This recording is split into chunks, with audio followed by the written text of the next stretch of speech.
Street and what really it all means for the U.S. economy is Harvard professor, noted historian, Neil Ferguson. Neil, we're very glad to have you here. Let's talk, though, about the profit picture. Healthy profits, really, from J.P. Morgan, Goldman Sachs, even Citigroup made money.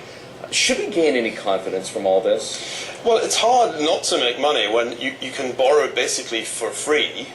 That's what the Fed is allowing. And there is some recovery in the economy. I mean, this is not exactly an extraordinarily difficult situation for banks to be in. And best of all, these banks are guaranteed by government. They are implicitly too big to fail. And in that sense, they enjoy almost all the privileges of what we used to call government-sponsored entities. So would you call them false profits? I wouldn't call them false profits. I just think it seems like a bad basis to say the problems are over. Because after all, if you drill down even in J.P. Morgan Chase figures, there's a growing problem in consumer credit. That is not over. And then if you go down a tier and look at the smaller banks, which nobody pays any attention to, it's a disaster. I mean, smaller banks have huge commercial real estate exposure. Anything up to 1,000 of those could fail in the course of the next 6 to 12 months. So and the idea that the financial crisis is over seems to me to be a fantasy. And actually, these Bank of America numbers look like they bear that out. It's clearly not over for the Bank of America. Okay, but let's say that you're right and we are living in this fantastical world. What do we do about it?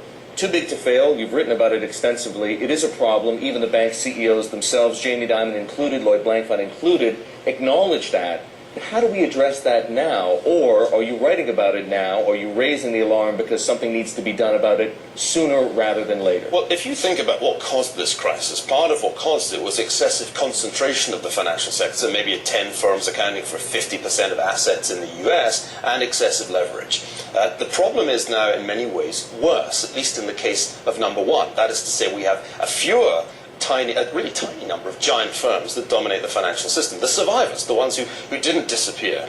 And the problem is that they are now almost the Fannie Mae, Freddie Macs of our time. They're government-sponsored entities. They've either had capital injections for government, some of which have been repaid, or they are trading implicitly on a government guarantee. And my argument is that that's not healthy. That is not good for American capitalism, and we need to start weaning the banking system off that implicit guarantee. It can't be right for these giant financial institutions to be making profits when things recover, but when things go wrong, the taxpayer is still on the hook. That's deeply unhealthy.